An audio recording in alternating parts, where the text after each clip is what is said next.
All right. Hey, everyone. I want to go through this website, another resource you'd be using for your Sustainable Energy Summative.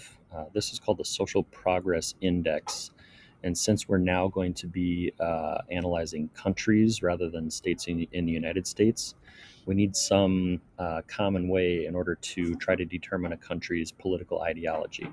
We won't be able to look at a red and blue map of the United States anymore to determine it that at that basic level. And in fact, when we go around the world, we're going to find lots of different political ideologies and lots of different systems of government, dictatorships, communism, socialism.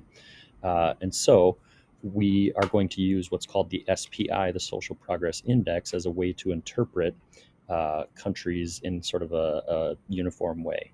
So the SPI, it says, it measures the extent to which countries provide for the social and environmental needs of their citizens. 54 indicators in the areas of basic human needs, foundations of well being, and opportunity to progress show the relative performance of nations. It's published by the Social Progress Imperative, and the SPI measures the well being of a society by observing social and environmental outcomes directly rather than the economic factors.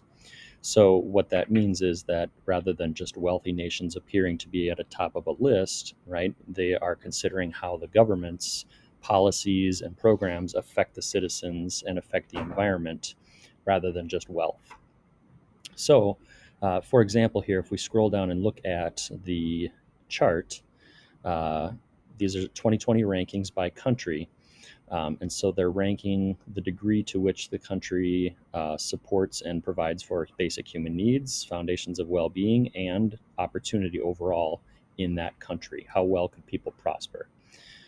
So we could interpret this as governments doing their work in order to support all people equally in their country, as opposed to letting the wealthy flourish and the poor struggle, or creating unequal opportunities. So the countries here in tier one, two, and three could be considered sort of in the top half of the nations around the world doing a good job of supporting their citizens. Um, and the countries in the yellow, pink, and darker pink are generally considered to have a lot of work to do in terms of being more equal and helping people prosper. So as you look around the other website and try to choose a country where you can try to design some sustainable energy options to balance their electricity needs, when you come to this website, this will help you interpret then the political ideology or the political progress of that government, right? How well are they doing at supporting their citizens, rather than letting private companies be the ones to always just flourish and come up with opportunities.